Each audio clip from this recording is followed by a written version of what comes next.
All right. Welcome to the Real Estate 100 show. Welcome back. If this is your first time here, this show is all about Canadian real estate. And I have an amazing guest today, one of the best collectors of real estate data in the country, as far as I'm concerned. His name is Ben Rabidoux. And you might have to correct me when he comes on here in a second. I think I got that right. He gave me some tips and tricks on how to remember how to say it. But nonetheless, this is my first personal interaction with Ben, but it is also a relationship that I feel like I've had for a long time. Like many of you who follow me, I have been following his stuff and his analytics. And the reason why is because the information that he puts together on a monthly basis in a package, which you'll learn about in a few minutes, is really some of the best information available in the industry. And as a trained economist, I know where to find the information. I know where to find the data. I know that it takes a lot of time. And what I love about Ben's stuff is I can just once a month wait for him to put the data together, put it in front of me. And then a lot of the times that is now what drives the data that you guys see on this channel. So, you know, I have one kind of additional comment and one additional statement with respect to that. I was talking to a good friend of mine recently, a guy who is a phenomenal business person, and he made this point, and I think it's a really valid point in today's day and age. And it was this: it was media companies have two products that they can sell. They can either sell the news or they can sell the viewer. And if you aren't paying for your news, that means that the news isn't the product. You're the product. And the problem with that is that certain news outlets, look to the States, look at Fox, look at CNN, news outlets that, sell basically you to advertisers have a vested interest in creating polarization and creating a audience that is going to watch and tune in all the time.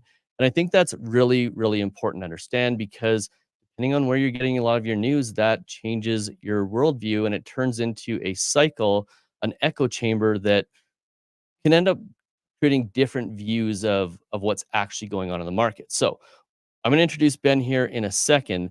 What I want you to know is he sells a newsletter. It typically goes to real estate agents, but it is one of the best ones I've ever seen.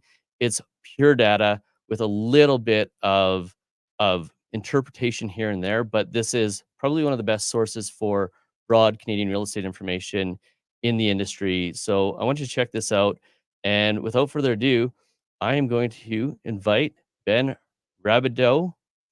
Rabidoux. You had it right the first time, Rabidoux. Rabidoux. Yeah, that's a super generous introduction. Thank you, Nolan. No, and I mean every bit of it. We were talking before we came on here for just a minute, and you really do have one of the best sources of information out there. And really, like, I wish every realtor in the country had access to what you sell, and I wish more consumers had access to it as well because it genuinely is some of the best content out there. So, I mean, let's just for beginner's sake here and for kind of background sake, tell me about the report, Edge Analytics. How'd this come about? Sure. So I've been in the research space for over a decade now. So my main company is called North. Don't mind me. That's we still good? Yeah, you're good. Okay, so that's a research firm that caters to institutional investors. So my main clients would be big institutional money managers, Canada, US, and abroad. And for them, I cover Canadian housing, household credit, and broad economic trends. And there's actually an entity that has the users of the research rank the providers, and across various categories. And so when it comes to Canadian economic coverage, even though my firm is not a household name, it actually ranks very highly among research providers.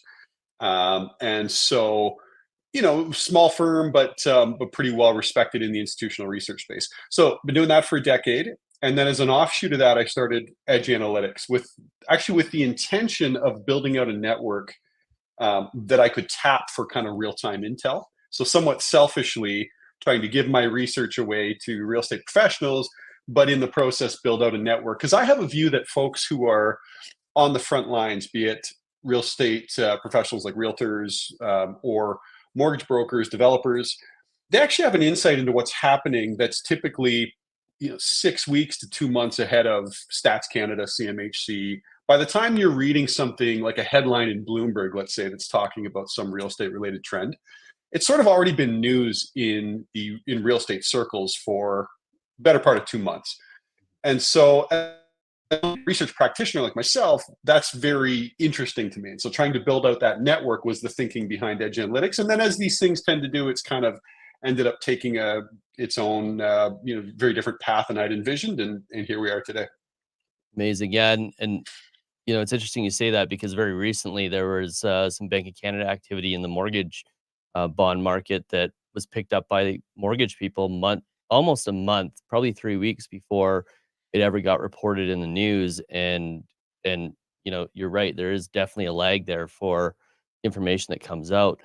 So, I think it's interesting. I think it's cool to have somebody who works with institutional investors and is at a higher isn't necessarily somebody who has a vested interest in the real estate market, but who is an anal- an analyst of the market. And I think that leads into a really interesting discussion today because what I want to cover is you know the questions that are on pretty much all Canadians' minds. What's going to happen with interest rates? Where's the real estate market heading? And what are things looking like right now? And you put out your February report this month, obviously, and there's some interesting data there. And a lot of Canadians are trying to predict where interest rates are going right now. They're trying to predict whether or not it's the right time to buy or sell a home. And yeah, I think starting with interest rates, like let's talk about that. Where do you think the landscape of interest rates looks like at the moment? Sure. So first off, I would say that I higher for longer camp in the sense that I don't think we're going to see 0% rates again for decades, right? So if we go back to that kind of 2021, early 22 period where you were getting variable rates in like the 1.5% range, like man, I wouldn't be surprised if I don't see that again for my adult lifetime. Like I just think that was an aberration, and it's probably not going to happen again outside of like a really bad financial crisis. And so, I also think that we're in an environment where inflation is, for a number of reasons that we can discuss, is going to be structurally a little higher than we've been used to. So we've been used to inflation generally in the 1% to 2% range, which means you've got bond yields in that kind of 1.5% to 2.5% range. And I think we're probably going to be a little 2 to 3% over the next decade. Not alarmingly high, not like a repeat of the 70s, but enough that it'll probably mean that in normal times we'll have mortgage rates in the kind of threes to low fours, which is not a disastrous market, but is certainly a regime change from what we've been used to over the past decade. And so that's kind of my high level thinking. Now that said, if you look at the market right now, the market is pricing in roughly 3 rate cuts this year, okay, beginning in the summer. I think it's going to be more than that. So even though I don't think we're going back to 0 anytime soon, I am of the view that we're probably still heading for a recession. I know there's a view out there that we have sort of, avoided that. We're heading into no landing scenario. I am not a believer in that. I believe that interest rates at these levels will break things in time. I think we're already starting to see it if you know where to look. And so we can talk about those data points, but I'm certainly seeing data points that are telling me that we're at the early stages of a sharp deceleration in the economy. I think that once that becomes clear, and I think that will be clear by the time we get to later this spring and into the summer, you will start seeing more aggressive rate cut talks from Bank of Canada. And I wouldn't be surprised if by the end of the year we're talking about 50 basis point cuts as opposed to 25, and we may be closer to 150 basis points of cuts, because I think by then it'll be clear that the economy is much weaker than the Bank of Canada anticipated. Interesting. Okay. So tell me about the data points. What are the data points that you see that are indicating that there could be a breakage there? Well, I mean, there's a number we could look at, but I guess a couple that are worth pointing out. First off, if we look at what's happening in the employment front, everybody looks at what's called the labor force survey. Okay, and it gets all the attention only because it's timely, right? So it generally is released the first Friday in of the month for the prior month. So it's very, very timely data, but it's not particularly good data. It's survey data. They pick up the phone, they call a bunch of households. In the US, they have an equivalent survey that's called the BLS household survey. Nobody pays attention to it for exactly those reasons, that it's just super volatile, not really trustworthy. Instead, in the US, they have what's called the non-farm payroll survey. And that's actually a survey of businesses that's then sort of cross-referenced against payroll remittances. So it's much harder data than picking up the phone and calling people, right? And in Canada, we have an equivalent survey.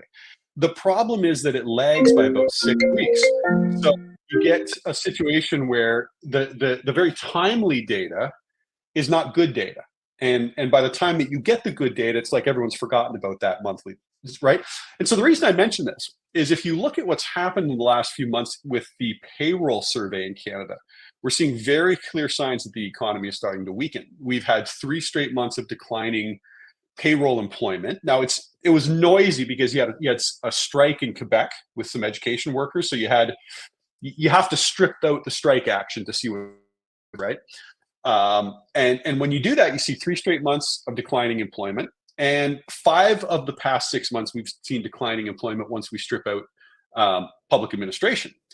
Now you have to go back to 2009 to find the last time we've had a stretch like that. So to me, yeah, there it is right there. So it's actually in Canada, it's called the Survey of Employment, Payroll, and Hours. So it's the SEPH survey. But it's a derivative of what you're looking at there. Yeah, so SEPH, Survey of Employment, Payroll, and Hours. That's the one right there. So when you look at that data, it looks very clear that the economy is beginning to roll over. Now, secondly, you look at what's happening with business insolvencies. These are at the highest level we've seen in the past decade. And if you narrow it down to bigger businesses, so if you look at just incorporated businesses and you look at bankruptcy specifically, it's the highest that we've seen in 30 years. And there's just no way that we can have businesses running into these sorts of problems and not have it show up in time in the labor market. And so I'm very much of the view that the economy is in much more tenuous and more perilous position than what people believe. If I can add one more, what's masking things, and maybe masking is the wrong word, but what's muddying the water is the fact that you have this 3.5% tailwind from population growth, right? Because there's 2 ways you can grow an economy. One is everyone's more productive over time. Every person's slice of the pie gets bigger, right? That's really the kind of economic growth you want. The cheap and easy way to grow an economy is you just add more people, right? And so if people are producing the same amount, but you're adding more of them, the economy grows, even if each person's share is not growing. And that becomes important because if instead of looking at GDP, you look at GDP per capita, right? So for example, this morning we just had the Q4 GDP data. It was up 0.2%, right? So it was 1% annualized roughly. But if instead of looking at the headline number, you look at it on a per capita basis, it declined by 0.6%. And that's now the 5th consecutive quarterly decline in per capita GDP. And on a year-over-year basis, so again, there's nothing in that looks particularly good for the economy. Now, albeit, I will admit it's taking longer for some of this weakness to show up. Like I think we all would have said 2 years ago that if rates were going to be where they are today for any length of time, I think we all would have thought that would be a much bigger problem than it's proven to be. But we can discuss why that is. I happen to think that there are some temporary factors that are sort of masking or kind of offsetting the impact of these high rates, and those are coming to an end. And again, I think that that's going to be clear in the next few months. Interesting. I love it. So really what we're talking about here is we're talking about looking at lead indicators rather than lag indicators and determining what those are. And that gives us a little bit of a better picture than just what, the report from Korea was last month or whatever Stats Can report was from last month or whatever survey data came out, which I think is interesting and I think it's compelling. Now, with respect to those masks, the things that are masking the true effects of the interest rates and those things that are coming to an end, let's talk about those. Sure. So, well, I think there's a couple. The first that I would point to is the magnitude of the pandemic related savings. And I still think that's underappreciated. There's some great research from the Bank of Canada. Okay. So just of course, just to contextualize it for everyone, we sort of intuitively understand that when COVID hit, the government just sent out money, just blasted it into the economy. And because people had nowhere really to spend it, you had this massive savings boom. And so there's a few ways you can look at that. We can track just something as simple as deposits at chartered banks, way above trend still today. But the Bank of Canada did particularly good work on this, and they looked at the months of liquid savings that households had across various income quintiles. So they looked at kind of the poorest households right all the way up to the richest. And the idea of months of savings was literally like if you lost your pay today, like if your pay stopped coming in and your income dried up, how much liquid savings do you have in your account to cover your expenses? And in 2019, before the pandemic, on average, households had 1 to 2 months of liquid savings. And then after the pandemic, they had more like 8 or 9 months of liquid savings. Well, that matters a lot because if all of a sudden, your monthly payment, let's say your monthly payments have gone up $200 or $300 or $400 a month from this interest rate hike, that's going to hurt, but it's not going to hurt right away if you've got 8 or 9 months of liquid savings to draw down on. One thing, I still think we've underestimated how big a pile that is. Now, when you look at that data, it's clear that we're drawing that down. Okay, so that is no longer the impact, and at this point, it's mostly confined to the highest income cohorts. Okay, so when you strip out the top income quintile, everyone else is seeing dis savings. They're now drawing down significantly on those cash savings. So we may have again another 3 months, 4 or 5. Like it's impossible to nail that down specifically, but it's not an infinite pool of savings. It is going to dry up. Okay, that's the first thing. The second thing that I think matters is there was a psychology coming out of the pandemic for businesses where it was so hard to find labor, and we forget this. It was so hard.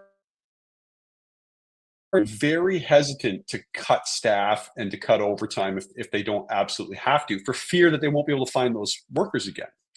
And so I think what you're seeing instead, you're seeing businesses, as the economy is slowing, you're seeing businesses eating into their margins as opposed to cutting staff. Now, that only lasts for a while. And I think once people start to understand that the labor market is indeed starting to loosen, and it is loosening. We've seen the unemployment rate up 0.7% off the lows, for example.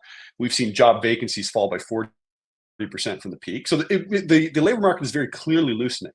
Once businesses understand that, I think they'll be less hesitant to cut that staff to make numbers. And so then I think you start to really see it. And I think that's more of a story again for maybe the second half of this year. Yeah, no, definitely. And there almost seems like as well with the savings being depleted and some resets happening with respect to mortgages, whether it's people who have been depleting those savings because they've had variable rate mortgages, or whether it's people who are about to deplete those savings because their fixed mortgages are coming up for renewal. It seems like people are underestimating the lag that's associated with that, and how long it takes those things to really filter through the economy, right? Couldn't agree more. I think that's absolutely what we're sleeping on. Is that there's a famous saying in monetary policy circles that interest rates have long and variable lags. They take a long time to hit, much longer than you expect, and it's variable. You don't know exactly how it's going to impact it, but there's going to be an impact. And today we really haven't seen any impact whatsoever. I mean, that's just impossible. I'm sorry, you cannot have the steepest rate hike cycle in the Bank of Canada's history into a very levered economy and not expect there to be a ramification from that. Like so this idea that we've somehow avoided any sort of meaningful economic impact from these rate hikes it's bizarre thinking to me. It's coming. Yeah, no kidding. With complete certainty, there is going to be some pain, and then the sad part of that is all the people who are hoping for the rate cuts and hoping for the crash in the real estate market and hoping for all of these things to happen don't realize the ramifications it has on a large majority of Canadians when it comes to their personal jobs and their employment opportunities, right?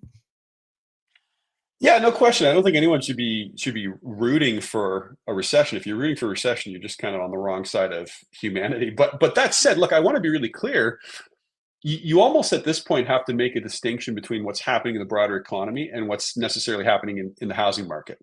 And it could end up being two different things, right? So, for example, one of the things I'm wrestling with is, and I know you want to discuss housing market dynamics at length, but let me just set the table really quickly.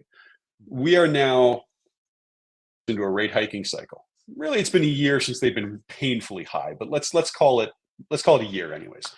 Um, we're still not even back to normal levels of inventory anywhere in the country. And if you look at it in terms of months of inventory, which is like a simple way to visualize supply and demand. So imagine that no more homes were listed for sale. How many months would it take to clear out what's for sale, given the current level of demand? And in a normal market, you have 5 to 6 months of inventory. And that's a normal market going back 30 years. 5 to 6 is average. Today, we're at 3.5. And this is like a year into a painfully weak market. And there's not a lot of inventory. That's surprising to me. I didn't expect that. Now prices are down, to be clear. Like for sure, prices are down. They're down probably better part of 20% from peak in Ontario. They're still at the highs in Alberta. They're down maybe 5 to 10% in BC. But we've seen a real housing correction. I don't know how much more downside there is. I don't know, and the reason for that is just that the market is not dramatically well supplied by any means. And further, I think what's important for people to remember is high interest rates do not just hurt demand, they also hurt the supply side. And I think what people need to be looking at is what's happening with building permits, especially for single family. I think we can, if we segregate the market, okay, I think you can make the argument that we're probably building too many one-bedroom condos, and we're probably building enough apartments, believe it or not. If you look at the rental apartments under construction, there's a lot of them, and I think it's going to be enough to kind of calm this rental market down. What we're not building enough of are single-family homes, full stop. And if you look at building permits in Canada, building permits over the last 12 months are at the lowest we've seen since the 1980s. And in a simple way to visualize it, yeah, that's one. That's using the seasonally adjusted data. There's another one I've got that shows the rolling 12-month total. Maybe go back to the prior month's report. There's single-family housing starts. Now, again, so that one on the left is a good one. That's single-family housing starts. But remember that permits lead housing starts. So what you see in building permits is going to be what housing starts look like 3 or 6 months down the road. And the building permits are even uglier than that chart. Like they're crazy low. And the simple way to think about it is you've got like this massive decline in building permits, even as population growth remains very robust. So in a normal market over the last 30 years, we've built one new single family home on average for every 4 or 5 people we've added to the population. Last quarter, we built one new single family home for every 25 people we added to the population. But that's a crazy low number. And so, what people need to be wrestling with is like, nothing is permanent, right? Everything's cyclical. At some point, maybe not for a year and a half, maybe 2 years, it's going to take a while before demand starts to come back and normalize, I think. But when it does, people need to be cognizant of the fact that it's probably going to normalize into a severely supply-constrained market. And I don't know what that's going to look like for single-family housing, but there's probably not like a crazy amount of downside for single-family specifically, just based on how little new supply is in the pipeline. There's your permits There it data. is. That's the one right there. Yeah, that's a crazy chart. And if you break that down further and you look at what's happening by province, like in Ontario, it's very low, but in BC, it's unprecedented how low it is. Yeah, there it is right there. There's BC on the left and Ontario on the right. Man, who put together that report? That's a fine report right there. My goodness. Really? All right, like this is crazy stuff. Yeah, right. Like this is, but there it is right there. There's the chart showing how many, like how many people we're adding to the population relative to single family housing starts. And it's right now, for every one single family housing start. That's crazy. So Yeah. There's probably a window here where for the next, I don't know, year and a half, 2 years, single family pricing is probably going to grind lower, maybe sideways, depending on where you live in the country. But beyond that, I think there's a very good chance you're going to see a really nasty snapback as demand begins to normalize into this really supply constrained market. So there you go. And it's interesting because this is at a time where government, and I'm apolitical. I don't tend to get involved in the political conversations, but Yeah, me neither. the government, yeah, because it's not worth it. You can go to your unpaid for news outlets to find all of that stuff. Uh, but you know, government's doing a tour across the country right now, talking about how much money they're going to put into housing in these different areas, and it's like, even though they're putting the money into housing, even though the programs are there, it doesn't seem like the appetite for the builders is there. It's like, create all the programs you want, we just don't want to do it. And is that the sense you get? And what do you make of it? Yeah, yeah, no, I think that's right. By the way, my joke there about not being political is just that I've thrown a lot of shade at the current government for some of the lack of leadership on some key programs, particularly as it relates to the immigration file, which is something we can discuss. I think what they're doing with immigration right now is an absolute travesty in the sense that we are undermining the Canadians' belief in the integrity of the system. We'll set that aside, but I've had lots to say on that, so I've made myself, I guess, more of a political commentator than I ever thought I would be. Yeah. To your specific point, you're right. It's a tricky situation because if you look at what's happening with new home sales, right? Very weak. So we just got the January numbers out of Toronto. Weakest January home sale built on spec. So typically developers have to pre-sell those units. Now we've just come through a period of time where there were all these horror stories of people who bought a new home and then like pre-construction, and then when it came time to deliver it 2 years later or a year and a half later, they discovered that the bottom fell out of the market. It didn't appraise. They had overpaid for it. There's all these horror stories out there. So yeah, no one wants to be stepping up to try to catch that falling knife right now. And as a result, developers are finding it very difficult to get those sales to start to launch new supply, right? So you're kind of caught in this weird situation where there's like this chicken and an egg thing. Buyers don't want to buy, developers can't build, and that's setting up this weird long-term kind of supply pinch point. Yeah. And at the same time, we got the sales numbers increasing with the inventory numbers staying pretty much flat, and a whole bunch of people banking on there being a lot of interest rate cuts that could end up having a pretty negative impact on the potential incomes of those same people who are hoping for the interest rate cuts so that they can buy those homes, right? Yeah, well, it's tricky though, right? No, you're right. If you get a recession, that's a whole other can of worms, right? Because ultimately, job losses are problematic for demand and supply. Um, but I want to be clear. Like, I do think the rate cuts are coming. It's just you have to remember when you look at what was originated. So the really problematic loans. Here's a way to visualize it, and I've got a pretty good chart on this. So we have data on mortgage originations by the term type, so variable, 1 year fixed, 3 year fixed, whatever it is, the term, the dollar amount of originations for each month, and the average interest rate they originated at. And so what's crazy is you have almost 20% of the total outstanding mortgage debt in Canada was originated in an 18-month window from early 22, variable rate at an average rate of 1.5%. Okay, so that's 20% of the outstanding mortgage debt. So now you ask yourself, how low do mortgage rates have to get to avoid a payment shock for people who are sitting on 1.5% rates today? It's not going to get there. So yeah, rates are going to come down, but they're not going to get to the point where that's not going to suck for people who are, renewing at, even if it's 3.5% from 1.5, right? That's still gonna hurt a little. So that is still coming, unfortunately. Yeah, and on top of that, I mean, I would say that like our mortgages relative to the American system, I mean, a 5-year fixed mortgage in their terms is a 5-year adjustable too. So it's not just the variable rates, it's also the fixed rate mortgages that are going to come up that have those same rates that are, and that number of mortgages is even greater than that as well, right? Yeah, so we have a decent estimation on kind of when the major pain point is, and it's actually not 2024. It ramps up a little in 2025. If you look at kind of the renewal curve, you get a big year in 25, a really big year in 26. And that's probably, once you get into late 25 through 26, If there's going to be problems, that's probably where you're going to see it, because that's the point at which you'll be getting a lot of those kind of 2021 vintage, which skewed, by the way, to 60% variable. Okay, and people need to remember, in Canada, the majority of variable rate mortgages have static payments. Hmm. So even though the rates have gone up, the payments have not. And so the payments don't go up until those mortgages renew, which is more 25, 26. So that's the real kind of time where we need to be watching. Now, if there's good news in all of this, and there is some, it's that if you look at the two banks that have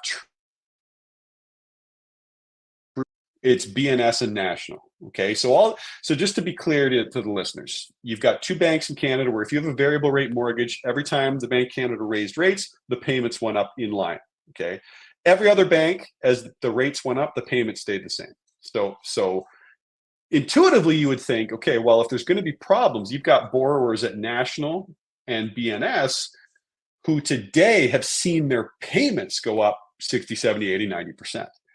You look at the defaults and even the early stage defaults, so what they call the past due but not impaired buckets. Yeah, they're up, but it's not alarming. Like, it's not what you would expect. And so, there is some sign there that Canadians, to date at least, are managing those payment shocks reasonably well. And so that should give us some cause for optimism that maybe, some of the dire predictions won't come to pass as the rest of these.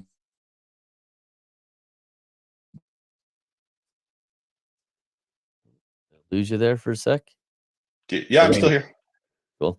Yeah, and you don't know this, but I think I take a lot of the blame for a lot of people taking variable rate mortgages in 2021 and 2022, and the reason for that is because a lot of videos got a lot of views, and I talked about fixed and variable rate mortgages, and specifically I talked about adjustable rate mortgages and having adjustable payments so that you felt the pain of the increases on a gradual basis as they happen. Now, nobody expect them to happen as fast as they did, but those people who had those adjustable rate mortgages, they still felt it in a little bit more gradual nature, and as a result, I think they had at least a little bit of runway ahead of time to foresee what was coming and adjust their lifestyles and their spending really quick.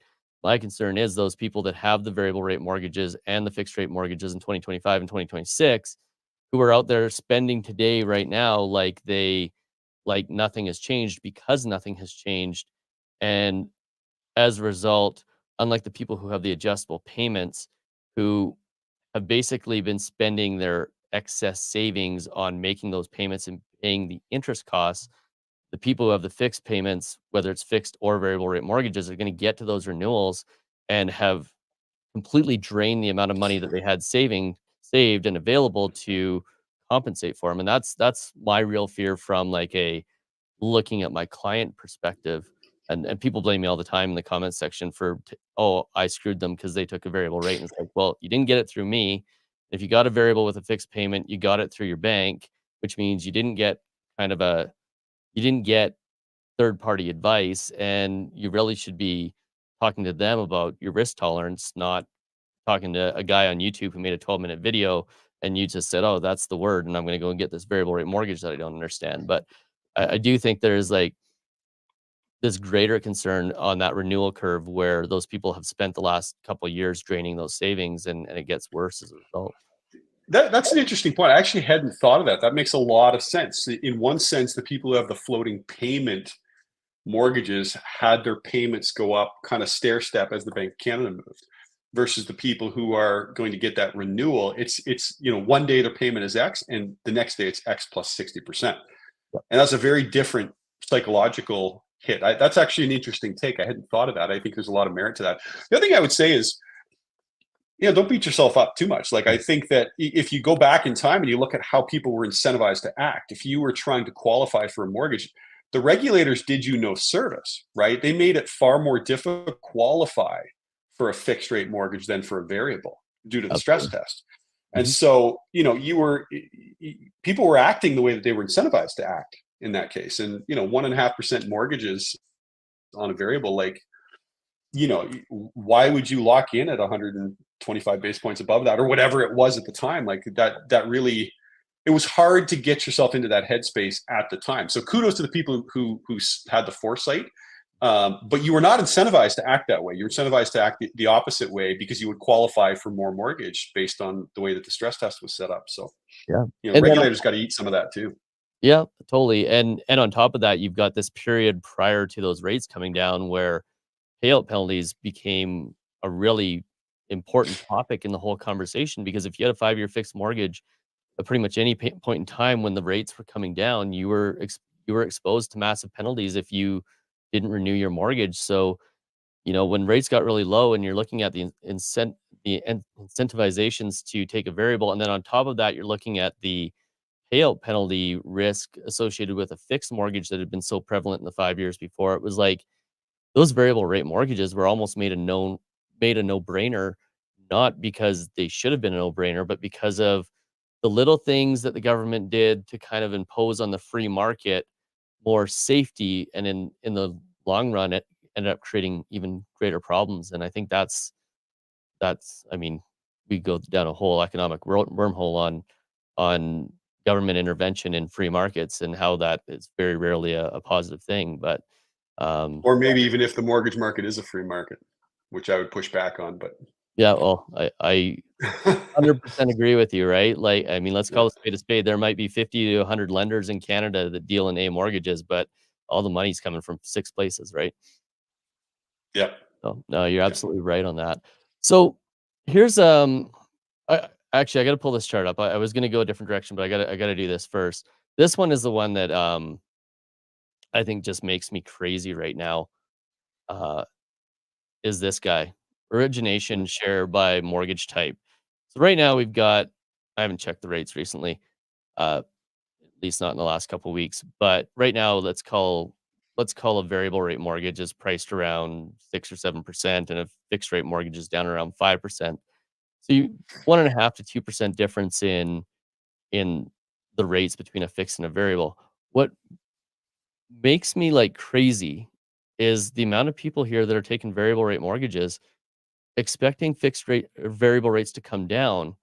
And not only that, but this tells me that there's an expectation from the people taking these mortgages, right or wrong, that they think those rates are going to come down so much that a variable rate mortgage at a significantly higher price today is a better choice. What do you make of that?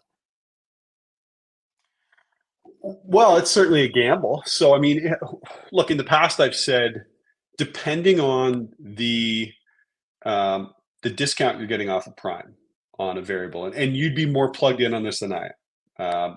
But I have said,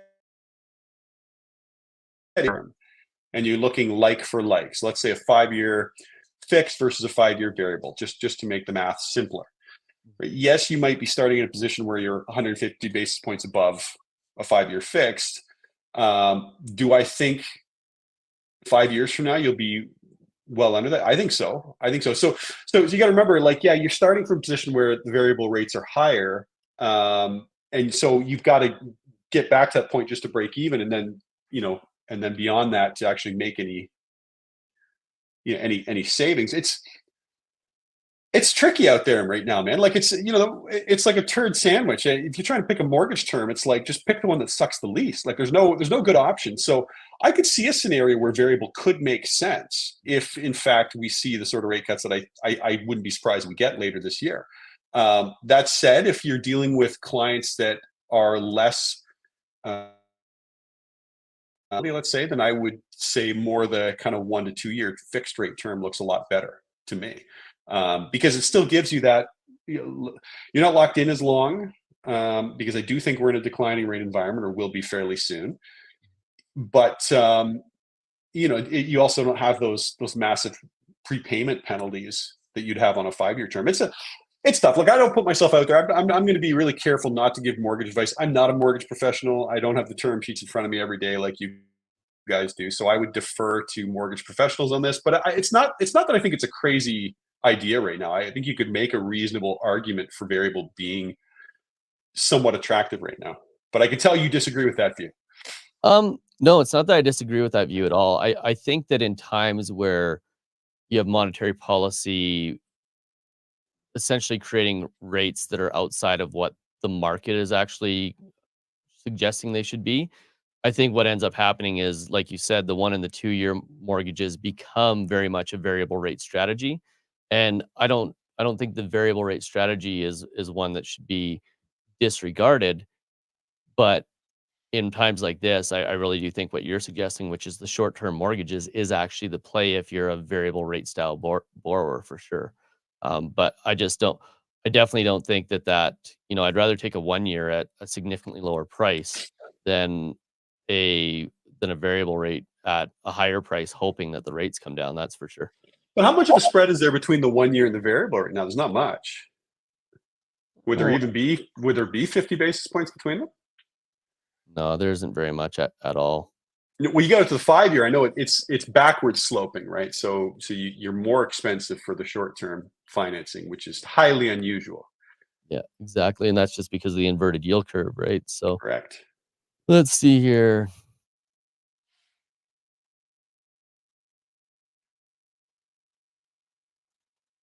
And that's the other thing as well. Like with the market the way it is, you've got you've got variable rates and fixed rates all over the map. So Hmm. like one lender might have a 1 year at 8 or at 7.5%, another one might have one at 6.5%. And you got to go out and find them, and they're all Agree. over the place. So like, yeah, you're right. I mean, right now, 1 year mortgage is around 7 and a quarter. 2 years actually seems to be the play. It's around 6.52. So it kind of puts you in that happy medium area. Maybe even a 3 year at 5.91 is kind of a best of both worlds thing. But I still think the best option for most people is take a 5 year fix with a bank that has favorable penalty calculations. And what that basically means is don't Mhm. take it at a big bank, and use the favorable penalty calculations to make sure that if rates go down, you can pay a penalty and save money. And that's kind of like, you've got the hedge against the rates not coming down by having the lower 5 year fixed, uh, while still having the opportunity to save the money. And at the end of the day, if you end up paying that penalty to get a lower interest rate because it's going to save you money, there's a pretty good chance that that penalty is comparable to the difference between like a 1 or 2 year mortgage uh,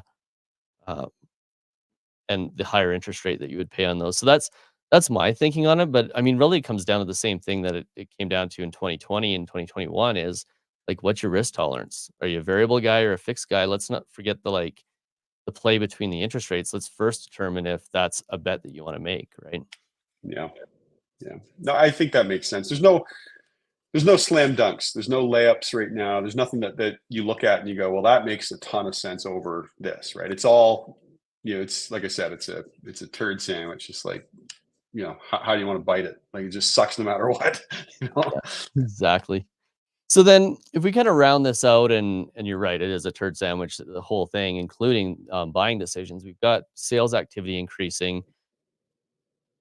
We've got an interesting market heading into the spring here. If you were a first time home buyer, or if you were somebody who was looking to make a move this year, how would you assess it? And do you think it's a waiting game that somebody should play? Do you think it's a decision where somebody should just bite the bullet and do it now? Or, what's your take on that without, and I know Yeah. I'm asking you to comment on something that might sound like it's advice, and I don't want you to give advice, but, just like, what would the line of thinking be for somebody who looks at the data like you do? Sure. So I would punt on anything that sounds remotely like personal financial advice. But what I would say is, as I'm looking at kind of the evolution of this market and how it looks to be shaping up, I think what we're going to see is sort of a mini version of what we saw last year. So if you remember last year, we had a situation where in the back half of 2022, new listings coming to market were so abysmally low. They were consistently 30-year lows. Nobody was selling. And that was an interesting dynamic. In Canada, we've kind of become accustomed to very short, shallow housing downturns, and people just realize you just don't sell in a weak market. You wait for a year, and then it rips back to the highs, and so only an idiot sells. And that's kind of been the thinking. And so you saw listings completely evaporate in the back half of 2022. When we entered the spring of 23, there was a lot of optimism that the Bank of Canada might be done hiking, and that led to this pretty vicious rally where sales went up, but because there was so little supply, you almost had this kind of short squeeze, and prices ripped basically 5 to 10% off the lows through the summer. And then you have this back-to-back rate hikes during the summer of last year that kind of took the steam out of the market, kind of rug pulled everybody, and the whole market rolled back over and kind of ground lower again up until today. I think we have a very similar dynamic. We have, like I said, it's not an extremely well supplied market. We are going to see sales tick back up. I think we'll see seasonally adjusted. We'll probably see another 10% increase in sales heading into the spring. That's probably going to lead to a bit of a squeeze in price. No, we're nothing like what we saw last year, but I could envision prices stabilizing and starting to grind higher for a few months. But then beyond that, I think that's where it's really going to be interesting, because by the time you get to the back half of this year, you're going to be in this weird tug of war where I think the economy will very clearly be weakening, and you'll start to see the job losses, the announcement, the headlines, sentiment will come under pressure. You may see a few more distressed listings come to market, but that'll be offset by some optimism that rate cuts are coming. And so I don't know, the picture gets a little murky beyond that, but it wouldn't surprise me if we see the market kind of flatten back out and grind lower towards the back half of the year. So if you're a first-time buyer, again, with my crystal ball works no better than anyone else's, but if you reasonably strong spring followed by kind of a grinding sideways downward market the back half of the year as the economy kind of softens, you figure out how you want to navigate that. That's that's kind of how I see it. Yeah. It's really just a game of make sure you're financially prepared for the buying decision that you're making, because it's a long-term decision, right? Yeah, I think it also depends on what you're looking to buy. We kind of alluded to it already. If it's single family, you do have to be cognizant of the fact that if you're looking for entry-level single family, it's still a very tight market. And even today, you're still getting bidding wars on anything kind of entry-level, single family, reasonably priced. If you're looking for a condo or something like that, I think you're going to have a lot more options, and I would be much less inclined to chase that market as opposed to wait for a deal to come to me. I don't think you should chase any market, but what I'm saying is, just to circle back to the discussion we had earlier, is the single family market is fundamentally different. There's not a ton of supply, and if rates start to stabilize, and there's just not a lot of new supply coming, and I don't know what that's going to look like, but it's probably going to be prices moving higher from here, unfortunately. Yeah, I gotta agree with you. You did mention one thing that I just kind of want to ask about without getting into the politics of it. The immigration policy stuff. You mentioned that being handled poorly. Do you think, is that leading up to the amount of immigration that we have, or is that the reduction of the immigration that is happening right now? Well, there's no way of having this conversation without getting political, so I'm gonna get after it. Yeah, I love it. Okay, so here's what people need to understand. The feds have a target for permanent residency. Okay, and so they generally, call it 470,000. They'll give PRs to 470,000 people. So we bring in 470,000 people. You'll have anywhere from kind of 30 to 60,000 Canadians that'll leave the country and emigrate out. So on net, you end up with somewhere around 420,000. Okay. And then on top of that, we generally, births minus deaths, you're adding like another 50,000. So a little under 500,000 is. In the last year, somehow we've gotten up to 1.2 million. So now, how did you go from a federal target of 470,000 to 1.2 million? And the answer is non-permanent residents, okay, which is a completely separate bucket that has no targets and no real meaningful restrictions of any kind. And there we're talking about, just to be clear on who makes up that cohort, it's international students, temporary workers, and asylum seekers. Okay, so those are the three big groups.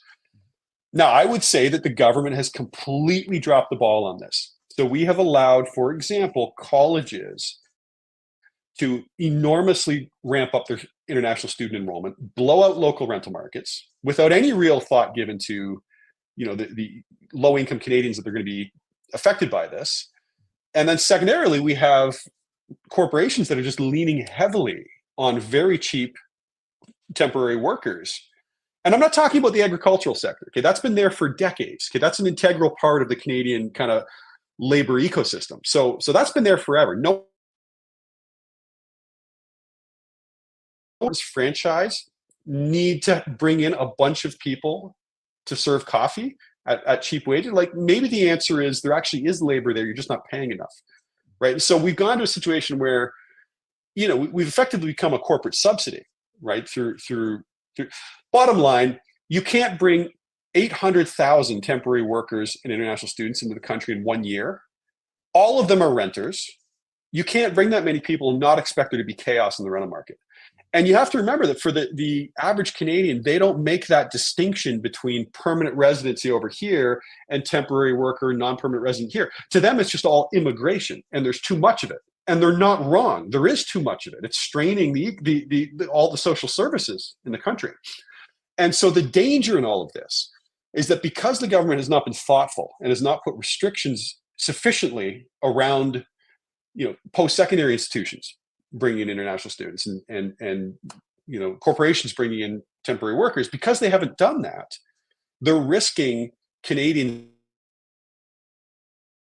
And when you lose that, it's very difficult to get it back. And we're already seeing really alarming survey data regarding Canadians' perception of immigration. We're now at a point where, a year and a half ago, there's only about 20% of Canadians thought we had too much immigration. And today it's like almost 70%. That's an alarming swing in just over a year. And that's the problem with this immigration policy, is it's doing long-term damage to something that had been, frankly, a superpower of this country, our ability to attract the best and the brightest, to be a welcoming society. That served us very well, and it's not going to now because there's so much pushback against really poorly thought out programs. And it skews the view in such a way that people are just, like you said, labeling it all immigration instead of differentiating between what's good and what's bad. And I completely agree with you on Right. that. And I think that, and just to add on to that, I think that most people are comfortable and support the federal government's target for permanent residency. I think most people, if you ask them, say, yeah, 450, 470, whatever it is, that's a. I think what people understand intuitively is there's way too many non-permanent residents, right? I mean, it's an enormous number, and that has added tremendous strain to the rental market. With the idea that we could let, for example, Conestoga College in Waterloo bring in 30,000 international students with no, we didn't mandate that they create the housing for those students. Like, we're just going to turn 30,000 students loose in a tight rental market and just okay, away you go. Also, they can collect 5 times the tuition so that they can run $100 million operating surpluses and build new campuses named after the current president. Like, all they're doing is doing empire building. And really what it comes down to is they're selling fast-track PR citizenship. So we are outsourcing fast-track PR citizenship to these entities that are just charging an arm and a leg, running massive operating profits, and doing empire building for their own egos. It's disgusting. It's totally disgusting. So, I mean, this is the stuff that we've got to tighten. And to their credit, this government has, very late to the party, but they finally sort of figured this out and have tried to, cut back on study permits as one example. But this is something that I testified for the Parliamentary Committee on Finance on, I think it was 2021. And I flagged it back then as being a problematic dynamic. And it looks quaint today in comparison. It was funny reading my transcript back then, because it was like, oh, these numbers are scary. And it was like 200,000 in the past year. And today it was 800,000. Right? I mean, the numbers have they've gone from being scary back then to being absolutely bonkers today. No kidding. And, between a bunch of intellectuals who run a college and a government who had this flagged for them, the fact that everyone just let it happen is absurd. Absolutely absurd. Well, the incentives were there, right? If, it's Charlie Munger, the outcomes. If people are incentivized to act a certain way, they're going to act that way, right? Here's the other crazy thing. It's all these colleges have these partnerships with for-profit entities, right? So you've got all these colleges that have sprung up around mostly in Ontario, to be honest, but every college has this for-profit partnership where they basically license their degree granting capabilities, and then they outsource the marketing to a for-profit. So you and I could start a quote-unquote college license the degree granting capability from another college, hire a marketer to go out and promote it in India, which is by and large where this is happening. Sell the people in India a false promise that, hey, if you send your kid here, even if you have to mortgage your farm or do whatever, they're going to get fast-tracked citizenship, and then they can bring you here too. And you make all these false promises. You charge them 5 times the tuition, kick some of it back to the degree granting institution, and you keep the rest of it. So we're literally letting people sell immigration for profit. I mean, it is so disgusting, and there's no real regulations around what. The other story is that we've got 2.5 million non-permanent residents in this country. These are foreign nationals who, by and large, have all been promised permanent residency. They're not going to get it. What's the long-term national security issues involved with having a couple million, mostly young men, pissed off at Canada and rightfully so, because they were misled and their families back at home have had to go into debt to send them here? Yeah, no kidding. It's not a good look. It's not a good look. So I don't know how we get out of this pickle, but it's an absolutely disgusting situation. Yeah, I mean, it sounds to me like it's time for change regardless, right? Yeah, and it just keeps getting worse and worse. I don't know. Well, and let me just add this last thing to say on it.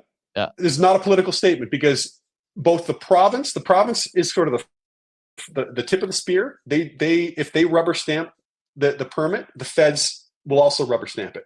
And so this is important to note. The province in Ontario, which currently has a conservative government, is every bit as much to blame as the feds, where there's a liberal government. So I'm not playing favorites here. Everybody screwed up on this file. Totally. 100%.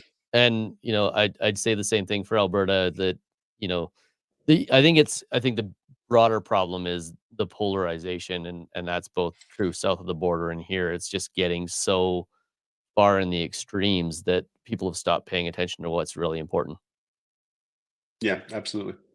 Cool. Well, I think that I can say with confidence, that was my favorite conversation I've had on the show since we started doing it. That was very cool. You provided a lot of great perspective, and what I think is important is that people get lots of different perspectives. They get the opportunity to hear different views, and then they get to hear it from people that, like you, who, it's one thing to hear it from a realtor who's been reading your stuff. It's another thing to get it directly from the source, and know that there's people out there that are providing analytics and doing analysis of the market without having any skin in the game with respect to what you say and what you don't say, and whether or not that brings home a commission paycheck. And I think a lot of what you're saying is very much in line with what the industry's feeling right now, which is there's not a lot of supply, there's more activity, there's rate expectations, and a lot of problems with immigration that are probably going to separate the real estate market from a lot of the broader economy in the next couple of years. So it'll be interesting to see where it goes. I very much appreciate you taking the time to come on and have this conversation. And yeah, thank you. Thanks, Noel. It's been a real pleasure. Amazing. Mine as well.